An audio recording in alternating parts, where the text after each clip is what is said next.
Yo, yo, yo, yo, yo, what is going on, COD Familia? It is your boy BN, aka Mr. Kingdom Builder, and today I can only tell you my level of excitement is at an all-time high.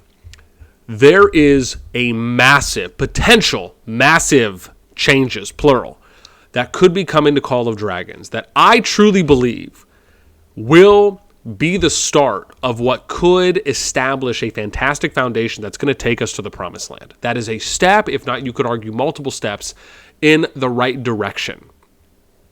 And I can't wait to talk about it. This is so much bigger than I think people really realize. Let's jump in. To enhance, there's a recent announcement made by ASIA. This was at 4:52 a.m., about a little more than 4 hours ago. To enhance the social aspect of the game, the team is planning to implement the following changes. But before proceeding, we would like to gather feedback from our community. Number one, already starting off better than I think they've ever started off before with an announcement, which is that unlike when you read patch notes, which is for the most part already a given that these changes are going to go into effect, but they'll still ask you for feedback. Before we even get to the patch notes, they're already saying, hey, these are things we're considering adding, but we still want to get some feedback before we either implement them or before we officially say it, which is, again, different than what you usually see from the patch notes. So, again, already a step in the right direction, or a better direction, we should say. Number two, the background. In the aftermath of the season reset, the absence of retained initial servers or home kingdoms has made it challenging for lords to create a stable social space and find like-minded allies. Now, the social space is very accurate because you do not really have let me dive into that in a moment. Let me finish reading the second line. Despite the Alliance officers' best efforts after entering the new season, the disappearance of previous social connections has created situations where former allies found themselves pitted against each other. Now, this doesn't always happen, but it has happened. And I think it's happened a lot more than people would have liked for it to because of the way that it was working, especially before they scaled back on the alliances completely resetting, which was kicking out all of the players in the alliance from season to season. And then you had to essentially start back at a 40 cap, or eventually when they raised it to an 80 cap. Now, the way it currently works is where at end of season, when you get that new end of season timeline, which is about a 2-week give or take timeline before the new season starts, as long as your alliance leader selects the starting zone 1 region going into that new season or new KVK, your alliance will remain intact, right? And then no one gets kicked out and everyone gets ported over to the new season. But again, this was causing, I think, a lot of challenges and a lot of problems for many until they started making these adjustments, which again were for the better. Then we get to the first part, which is that the absence of retained initial service has made it challenging for lords to establish or to create a stable social space. This is accurate because the fact is you don't have home kingdoms right now. How it works is that you start off in a home kingdom season 1. But once you get to season 2, which is essentially a forced KVK, where you have multiple people, and I'll show you an example of this for what I mean. If you look at, this is your season 1s, right? These are all home kingdoms here. Season 2 pits you in what you'd consider to be a standard KVK, right? 4 to 5, 6 kingdoms that are going in. You can see here, all of these have 4 kingdoms, right, that are in. Then, once you get to Season 2 Plus, which is essentially kind of the middle point, but you could argue Season 3, it's not officially Season 3 yet because Season 3 is going to have a new map, is that now you're seeing multiple kingdoms getting paired together, right? And that's pretty consistent. You can see pretty much for a lot of these, I think it's all of them actually. You could see here, right? I think the lowest one is 8 or 9 that you're seeing here. But again, all of these have multiple kingdoms that are in them, right? Between essentially, I think it's 8, 9, up to 18 is the most right now. However, let's go back. So now the challenge is that you're not really at a point when you're thinking about how am I going to create a community or an environment with people in my home kingdom if I can't go back to my home kingdom. Because right now you can't. When you go to season 2 and beyond, you are basically carrying everyone in your kingdom that you don't know 100% who is there and who's not unless you've played in that home kingdom and you've never left. For example, when you go in game, let's go back real quick one more time. You do not get to see if you're looking at someone. I can see the server. This is the newest one, but let's say, as an example, if I go into a KVK. Watch. So here, this is my scout, but I'm going to make this point because it'll be easier if I show it to you once we load this up. So I'm going to load up a KVK.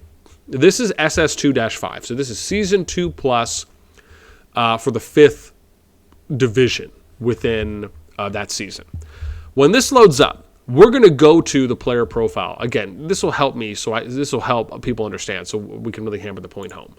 Let's go to the rankings. I'm just going to click on someone. Notice how when I click on a player profile, I have no idea where this player is from. I don't know what home kingdom they're from. I don't know what kingdom their alliance is from, right? Which sometimes could be different, right? The alliance that you're in at the moment could be different than the home kingdom that you're from. So honestly, my view is that it'd be nice if this just showed permanently, right? Home kingdom you're from, and then the alliance that your home kingdom was established from, or in, you could say. Once you get to the end of season timeline, for about those 2 weeks, it will show you this. So if you were to go back on here and you clicked on someone, it would tell you here's where their home kingdom is. But it only shows you for that temporary amount of time, not for the entirety. Okay. The biggest challenge here when we talk about the social aspect is that you have no way of connecting with people. You have no way of connecting specifically with that. You don't know everyone who's from your kingdom like I was just showing.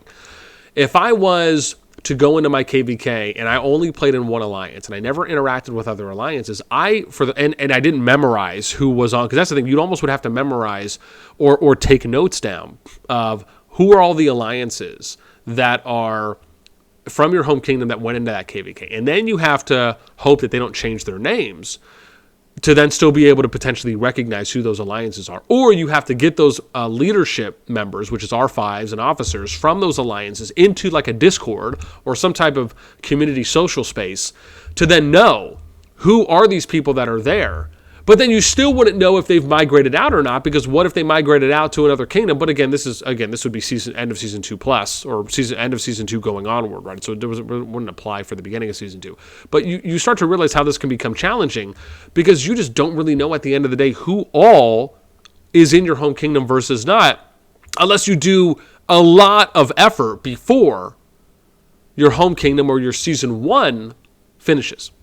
So now let's get into the plans. In response to this, we are considering the addition of initial servers, which can allow lords to choose to return to their initial server at any time and establish a home kingdom for socializing. So, or home base, which is basically just saying they're considering adding in home kingdoms, and you can go to and from that between a home kingdom and a KVK. The changes that would be introduced are as follows. Initial servers will be permanently retained, and all lords can choose to return to the initial server in any season. For lords who have already been through the season, we will add a server located in Tamaris as the initial server. So, number one, overall, I just think this is a great idea. There's a couple reasons I truly believe in adding in home kingdoms into the game that have amazing value and benefit. Number one is that it allows for you to organize people, all the players and all the alliances that are in your home kingdom, and take a tally and an audit of who actually is there and who still is there, or who has come in / who has left. And then you can start figuring out, okay, well, these are all the alliances, all the players that we have there. Now we can start formulating a game plan on how we can either improve activity, on how we can increase engagement, allow for there to be more, not transition, but for there to be more interaction, participation, if you will, from the home kingdom into KVKs. And it just allows for you to take, like I said, kind of do an overall audit or an overall tally of who is actually there from an alliance down to the players.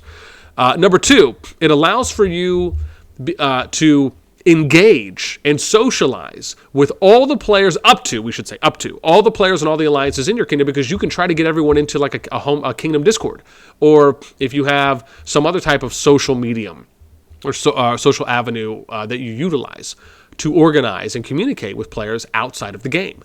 This can do a lot of wonders. I mean, again, players that engage in, as an example, something like a home kingdom Discord allows for you to do a lot of things. You guys can do game nights. You can do movie nights. You can do like anime watch parties. You guys can get into voice and just communicate and form tactics and things like that. For example, invoice in real time when war is happening, so you can coordinate and organize yourselves in a more efficient manner.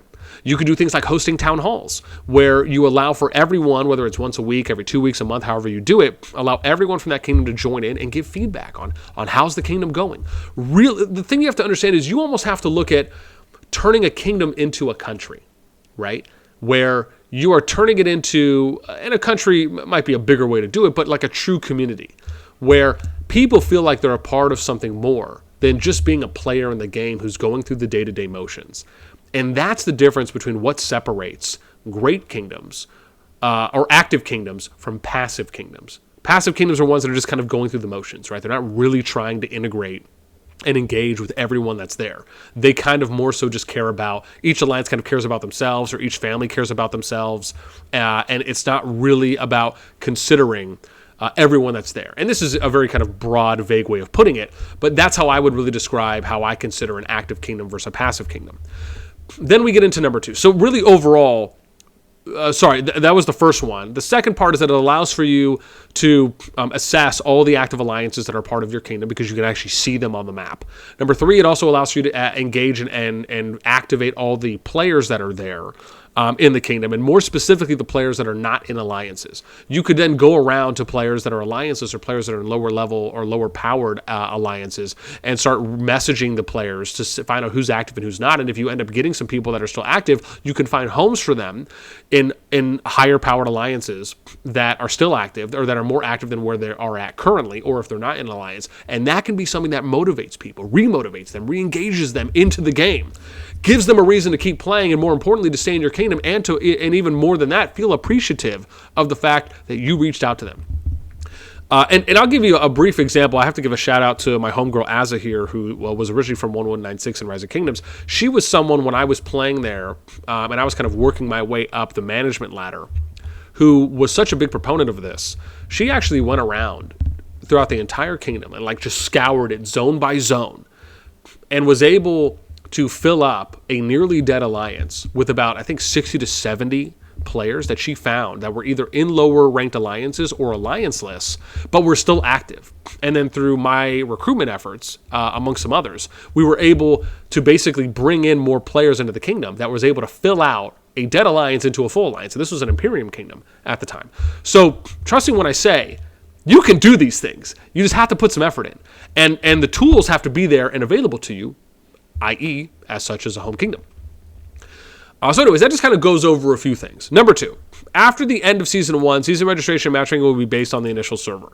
Now, I'm wondering if this means that they're basically not going to have it be like we showed off before, where you are getting paired with kingdoms that are close to you. Does this mean that maybe they'll apply more of a general matchmaking way of pairing or grouping your kingdom versus others that are ending Season 1? So instead of it being like 1 through 4, maybe they would try to delay some of the new season starts for Season 1 kingdoms by a couple days or a week if needed. And maybe they'll say, well, instead of us looking at kingdoms 1 through 4, let's try to get a pool of kingdoms, like a 16 kingdoms. So maybe it'll be 1 through 16 as an example. And then they'll pair the top 4 kingdoms, the next 4 top kingdoms, the next 4 top kingdoms within this 16 kingdom pool. Which is basically kind of like what we've been advocating for them to do in KVKs, which is to pair the number 1, which is to pair like the top. So if they're going to do 4, 6, or 8 kingdoms that are going in, they'll pair. Or even if it's going to be different, still take the top 4 kingdoms, then you do then you do 5 through 8, then you do 9 through 16, 9 through 12, and then maybe you do 13 through 20. And then maybe do 21 through 28, right? Whatever you need to do to kind of meet that activity player threshold within that KVK. But this is something I think could be good if they do it that way, compared to the way that it's currently being done, where it's just like 271 through 274, 275 through 278, right? It's just like the next 4 kingdoms in a row. So if that's the way this is looking at, I actually would love to see how that would work out, because I think that would be better. Because one of the biggest challenges right now is that, and I'll give you an example, let's go right back to the game. So if we zoom out and we look at a Season 2 pairing, most recent, 269 through 272. Well, what's to say that 269 doesn't have 3 times the activity that the other kingdoms do, and therefore 3 times the power? This is a very big thing that happens and plagues a lot of Rise of Kingdoms KVKs, and to my knowledge still does, or I should say was, but to my knowledge is still happening, where you'll have kingdoms that some are just so much stronger than others that it's almost a given that this kingdom is going to win the KVK, or just has an overwhelming advantage. If not, you can argue it's already secured at that point. And so if they were to apply some type of pool matchmaking, where instead of looking at, and I'll give you an example here, right? So if you have 269 through 272, so like let's say they took 272 through 260, or they took 256 through 272, and they said, we're going to look at this 17, 18 kingdom pool, and then we're going to pair them based on this, right? We'll pair them based on who's the 4 strongest kingdoms within these 20 kingdoms, something like that. And then we'll do 5 through 8. That, to me, would be a better way of doing it at the end of Season 1 if they're able to. And if that's what this means, then I'm all for it, because I think that would be a win. Big W. Number 3, alliances will be affiliated with the initial server and will no longer disband at the end of the season. Okay, this to me, I just think it could be a great quality of life update if the way I'm viewing it is that, remember, like we were talking about at the last 2 weeks or so of a season, your end of season timeline appears. In order for your alliance to not get disbanded and to carry over for each season for how it works currently, the alliance leader has to select a zone 1 that they want their alliance to go to. If they do that, then everyone in the alliance stays in the alliance and they will not be disbanded. If they're saying here that they're basically going to override that or create a new feature that eliminates the alliance leader having to select that starting zone and region before the end of the seasons, then this is great. They're basically just saying we're gonna remove that, and we're just gonna have it be the way that kind of Rock applies it, where the alliance just stays. It is what it is. No one leaves, and you get to keep on trucking for every season to season. If that's the case, I think this is a win, and I actually would like this change. Number 4, a cross-server migration feature will be added, allowing you to choose an initial server that better suits you. So this is something that I actually think is good overall, if they're just going to allow for you generally to just migrate wherever you want, anytime you want, even if the kingdoms have certain timelines that they'll open for. Those are things we don't know. But if we're just generally speaking that they're going to allow, because they didn't say cross-season, they said cross-server. But the thing that they were touting before is that they were going to allow for cross-season migration or season-wide migration. So if you're in Season 2, you can migrate to any kingdom in Season 2, regardless if that kingdom is in your KVK. That was the previous thing they were mentioning. Now they're basically saying we're just going to level this up and go to cross-server migration, right? If the feedback's good on this, right, or if there's not overwhelming pushback, so to speak, which I actually like. However, I like this with an asterisk. And again, this is where people really have to understand there's a big difference. And I'm going to give you an extreme example that happened. So there was a KVK that started. And I'm not going to name who the kingdoms are, partly because I honestly have just forgot. But this was told to me by multiple people. And I think we covered this in a previous video. But the situation played out like this. There was a kingdom that I think was normal or active status. They had room for a lot of people to come in. And in their first KVK for Season 2, or it was either 1+ or Season 2, they were going up against other kingdoms and other alliances. Well, there was an alliance that these two alliances didn't get along. And one of the alliances got it in their head to decide on, well, we're going to all migrate, or however many people did, of course, but we're going to migrate to this alliance's home kingdom that we either don't like or we just want to fight against. And we're going to fill up all of their migration slots just so we can get paired with them again. And then we're going to fight against them. And then we're not going to ally with them. We'll fight against them in their KVK, right? And so that's what happened. And that's a very extreme example. But nonetheless, it is a bad precedent to set that when you do not allow for any form of gatekeeping for who is allowed to come into your kingdom. And hopefully, this is something that will be considered. In my opinion, every kingdom has to be, you almost have to look at like how immigration is to a country, right? Not everyone's always going to get accepted. There's a vetting process. There's a screening process. The same thing should apply to home kingdoms. Now, obviously they would probably have to add in some type of king-queen system. But if they did, or if they found another way to do it, which again, I'm okay with the king-queen system. However, there needs to be some type of gatekeeping that every kingdom has the ability to accept or deny people that are applying to their kingdom. And this is the way it should be. There's no ifs, ands, or buts about it. You do not want rogue players or rogue alliances coming into your kingdom. And again, it doesn't mean that you're always going to be able to have an absolute guarantee of vetting who has good intentions versus who has ill intentions. But it's more likely that people applying to a kingdom have good intentions versus an overwhelming majority having ill intentions. But you just need to have a simple accept deny system. And when people apply, you get a profile card, and that profile card says their name, if they had different names, maybe the name that they had at the end of each season. It would have their power, that they had at the end of each season. It would have their the alliances they played in at the end of each season. It would have their merit points at the end of each season, and then it would maybe have like a contribution number. So like, when you're looking at an alliance and it gives you a contribution number for, and I'll, let me see if I can give you an example here of this. I might have to do this in a little bit of a round, hang on, let's do this in a roundabout way, but this should work. So if I go up here, let me go up a little bit, there we go. So if I go into the alliance I'm in right now, and I was to go to settings, we go to rankings, you'll see that there is where is it? Oh, wow. I guess they don't have it here. I swear I thought they had like a contribution thing. Never mind then. I thought there was like an overall contribution number, and I guess I'm tripping. Anyways, point is, like, it would be cool if they had something like that where, sure, they have these power breakdowns, but then if they had like an overall contribution rating that took into account all of these factors and then it gave you a number, that would be dope. And then they added that number onto a like player resume card who's applying to the alliance, that would be great. Or to the kingdom, that would be great. So this way, you at least have some data to track people on what kingdoms did they play in, what alliances did they play in, and even if you do a minimum of, you say, okay, well, the player had to play in the alliance for at least a week, and they had to at least contribute, whether it's donations, if it's helps, maybe at a certain amount, in order for that to be counted on like their resume card.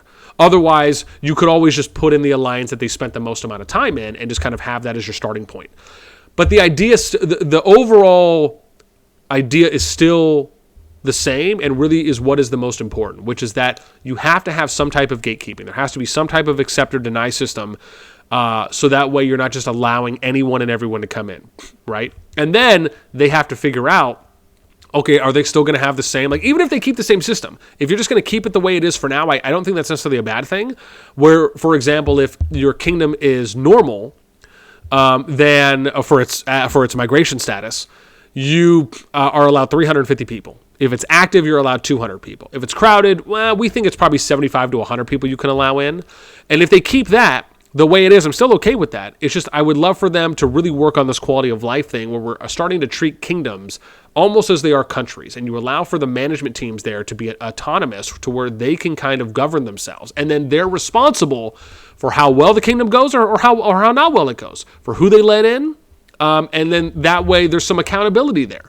And you really have to treat it like it is this type of, like, an example I usually give is like if you guys have seen the show 24 or the 100, where you have people that are just dropped onto a plot of land and you're kind of told to figure it out, right? That's kind of how you want to almost see these kingdoms operate and build themselves up to be. And to me, that I think is the next level of where kingdom builders can really go to, that no kingdom builder that I've played or have seen or have heard of really operates in this type of way. Anyways, with that being said, those are my views. Those are my thoughts on the 4 points. I think overall these are net positives, along with a few couple asterisks pending how they play out and what would potentially be included. But of course, go and give your feedback. That's the most important thing. Give your feedback, whether you agree or disagree with me. I still want to know. Let me know what you guys think in the comments down below, and be sure to submit your feedback via the link. With that in mind, that's it for me. As always, until next time, I will catch you later.